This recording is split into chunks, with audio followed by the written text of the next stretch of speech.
Hi, I'm Julie with San Diego Voice and Accent, and I hope you're ready to improve the rhythm of your spoken English. Today, you'll learn the top 10 reductions that native speakers use with the word have.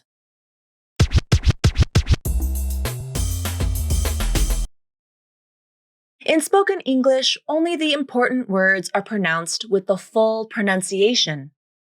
These words are usually the content words of the sentence, the main nouns, main verbs, and adjectives, for example.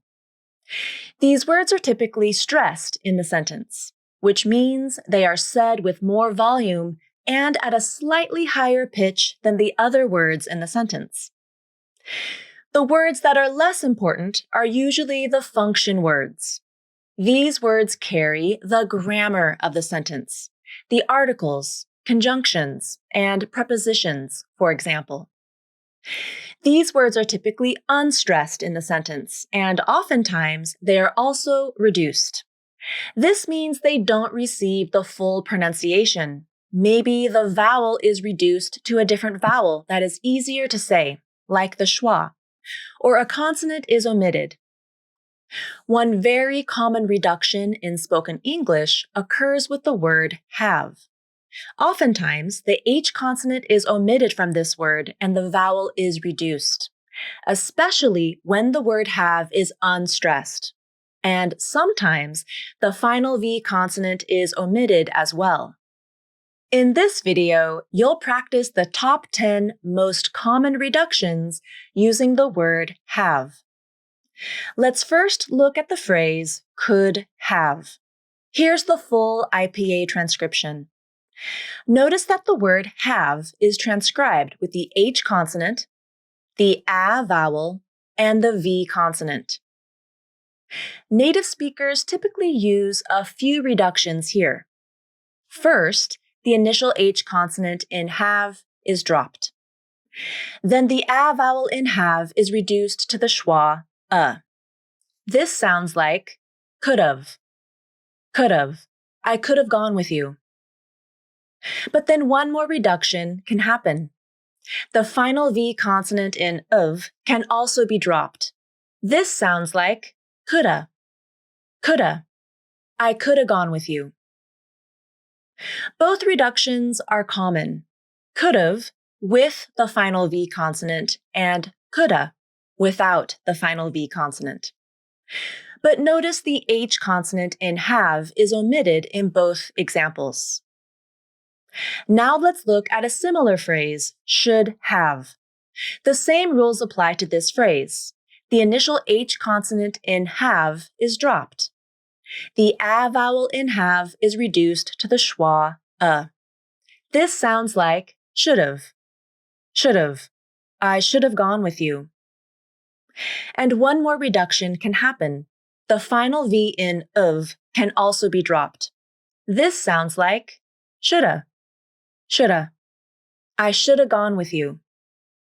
The same rules apply to the phrase would have. This can be pronounced like would've, would've, I would have gone with you. Or woulda, woulda, I woulda gone with you. The same rules also apply to the phrase might have. This can be pronounced like might've, might've, I might have gone with you. Or mighta, mighta, I might have gone with you. In these four phrases, should've, could've, would've, and might've, notice how the D and the T consonants turned into the flap. A native speaker doesn't say could've using a full D consonant or might've using a true T consonant. Instead, the flap is used. The next phrase we'll look at is must have. Now, the same rules apply to this phrase as well. The initial H in have is dropped. Then the A vowel in have is reduced to the schwa, This sounds like must've, must've, I must have gone with you. Then another reduction can occur. The final V in of can be dropped, which sounds like musta, musta, I must have gone with you. However, in this phrase, the final T in must remains a true T sound. It doesn't turn into the flap. Next, we'll discuss these same 5 phrases, but in their negative forms. We'll start with couldn't have. There are at least 5 ways that this phrase can be reduced. I'm going to teach you all 5 reductions, starting with the most common reduction, the one that native speakers typically use the most, and it's probably the most challenging pronunciation of all 5. It sounds like this. Couldn't have. Couldn't have. Couldn't have. I couldn't have gone with you. Here's how to pronounce it. First, the initial H consonant in have is dropped. Then, the a vowel in have is reduced to the schwa a. Now, here's where things become tricky. You use nasal plosion on the D consonant. That means the tongue tip comes up to the alveolar ridge for the D consonant. Then it stays there as you lower the soft palate to pronounce the N consonant. And once the soft palate is lowered, a burst of air comes out of the nose, hence the term nasal plosion. Here's what the nasal plosion sounds like. Couldn't, couldn't, couldn't. The next thing you do is omit the T consonant, because this phrase follows the rules of the nasal flap. The rules state that when N and T occur next to each other and between vowels, and the second vowel is in an unstressed syllable, the T sound can be dropped. Let me explain the rules of the nasal flap a bit more clearly. You can see in the IPA transcription that the NT combination is between a D consonant and a schwa vowel, not 2 vowels. And in order to use a nasal flap, the NT combination needs to be between 2 vowels. So why does this word follow the rules of a nasal flap?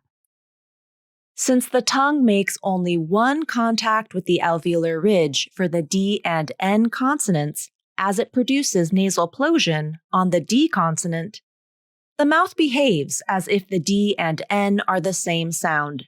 Since the D consonant is the one that receives the nasal plosion, it becomes more like the nasal N consonant.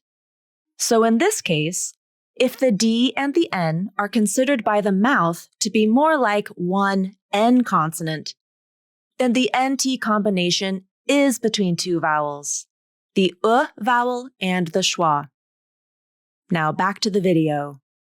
This is common in words like internet and Santa Claus, and it happens in couldn't have, couldn't have, couldn't have.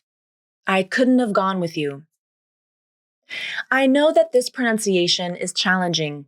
It involves a contraction, an H reduction, a vowel reduction, nasal plosion, and the nasal flap.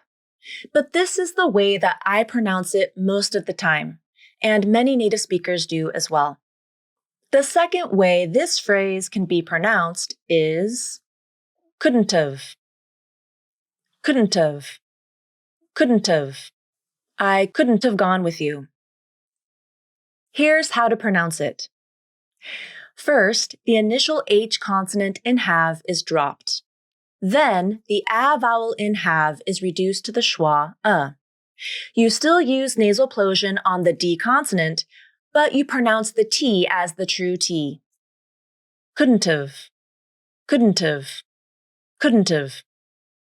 The third way this phrase can be pronounced is couldn't have, couldn't have, couldn't have. I couldn't have gone with you. Here's how you pronounce it. You drop the H and reduce the vowel in have, just like you did before. Then you pronounce the D consonant. No nasal plosion occurs. But you omit the T consonant, which means you use a nasal flap. Couldn't have, couldn't have, couldn't have. And the fourth way this phrase can be pronounced is couldn't have, couldn't have, couldn't have. I couldn't have gone with you. This pronunciation might be easiest, but it's probably the least common. Here's how you pronounce it. You drop the H and reduce the vowel in have, just like you did before. Then you pronounce the D consonant, no nasal plosion in this pronunciation either. And you pronounce the T like the true T. Couldn't have, couldn't have, couldn't have. And the fifth way this phrase can be pronounced is couldn't have, couldn't have, couldn't have. I couldn't have gone with you. I probably use this pronunciation and the first pronunciation the most often. Here's how you pronounce it. You drop the H and reduce the vowel in have, just like you did before. Then something strange happens. The D consonant turns into a glottal stop, and you omit the T consonant, which means you use a nasal flap. Confusing, I know, but here's what it sounds like again. Couldn't have, couldn't have, couldn't have. I couldn't have gone with you. Let's listen to all 5 reductions in a row. Couldn't have, couldn't have, couldn't have, couldn't have, couldn't have. All right, we've covered a lot of reductions so far, but stick with me, we're almost finished. The phrases shouldn't have and wouldn't have follow the same rules as couldn't have, so I won't go into the details again. You can always review this video and substitute shouldn't and wouldn't in place of couldn't. The final 2 phrases we'll cover are mustn't have and might not have. First, mustn't have. This phrase is not commonly used in American English, but you might hear it somewhere. Right away, you might have noticed that I didn't pronounce the first T in mustn't. That's correct. If you look at the IPA, you'll see that there are 4 consonants in a row. When this happens in spoken English, one of the consonants is almost always omitted. Remember the rule of 3? And in this case, it's the first T sound. Now, to reduce this phrase even more, you can pronounce it in one of 2 ways. Here's the first way. Mustn't have. Mustn't have. I mustn't have gone with you. Here's how you pronounce it. First, you drop the H in have and reduce the vowel to the schwa. Then, you also drop the second T sound because this phrase follows the rules of the nasal flap. I need to pause the video again and explain how the nasal flap applies to this word. The rules of the nasal flap state that when the N and T consonants are next to each other and between vowels, and the second vowel is in an unstressed syllable, then the T sound can be dropped. If you look at the IPA transcription, you can clearly see that the NT combination, and the T is represented here by a glottal stop, is between an S consonant and a schwa vowel, not 2 vowels. So why does this word follow the rules of the nasal flap? Well, it's a little complicated, but I'll do my best to explain. The N consonant functions as a syllabic N consonant, which means there isn't a vowel in the syllable. The N consonant sort of absorbed the vowel, and the vowel would have been the schwa vowel. If I say this word slowly, you might hear a schwa sound in the second syllable, mustn't of.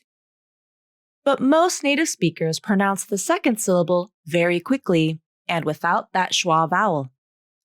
The mouth, however, behaves as if the schwa vowel is still there, in which case the NT combination is between 2 schwa vowels.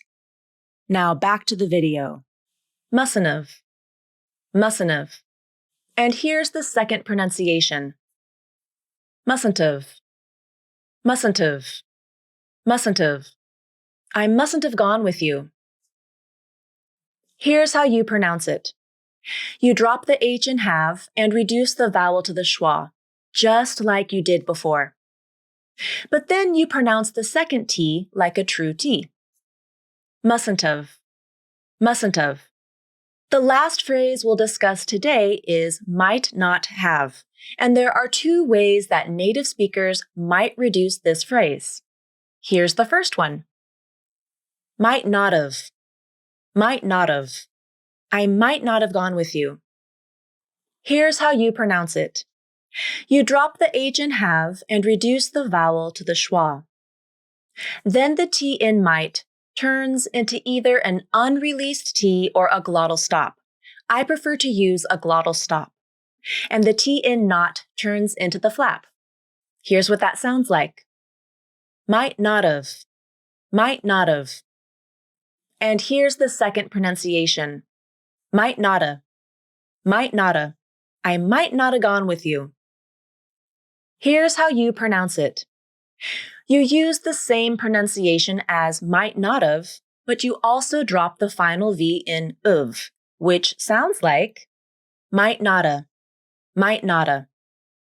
Wow, okay, that was a lot of reductions using the word have. But take your time. Review this video as many times as you need to, and practice one reduction at a time. I promise, if you are able to master these reductions, your speech will sound much more natural and smooth. Thank you for watching, and if you want any help with your pronunciation, join my conversation club. We have live meetings every week, and I can give you some feedback on how you sound. The link to join is below. Have a great day.